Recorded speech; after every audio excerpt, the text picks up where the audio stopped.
نبی علیہ السلام نے ارشاد فرمایا کہ ہر بندے کو اللہ کے فضل سے جنت ملے گی۔ اللہ نے جنت کو پیدا کیا اور فرمایا کہ اے جنت انت رحمتی، تو میری رحمت ہے، ارحم بکی من اشاء، میں تیرے ذریعے سے جس پر چاہوں گا رحم کروں گا۔ تو اللہ اپنے فضل سے، اپنے رحم سے جس کو چاہیں گے جنت دے دیں گے، حقدار کوئی نہیں بن سکتا، کوئی کتنا ہی نیک کیوں نہ ہو، کتنا ہی ایڑی چوٹی کا زور کیوں نہ لگایا ہو، کوئی اپنے عملوں کی وجہ سے جنت میں نہیں جا سکتا، اللہ کے فضل کی وجہ سے جا سکتا ہے۔ اس لیے فرماتے ہیں الثواب فضل والعقاب عدل، یہ یاد کر لیجئے۔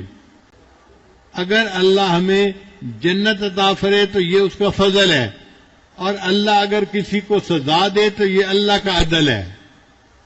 الثواب فضل والعقاب عدل، تو اگر جنت ملے گی تو اللہ کے فضل سے ملے گی۔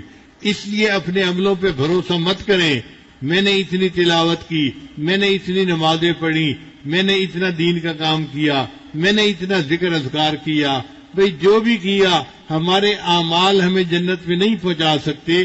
ہمیں جنت میں پہنچنے کے لیے اللہ کی رحمت کی ضرورت ہے۔ اللہ ہم پہ ترس کھا لے اور اپنی رحمت سے جنت کا فیصلہ فرما دے۔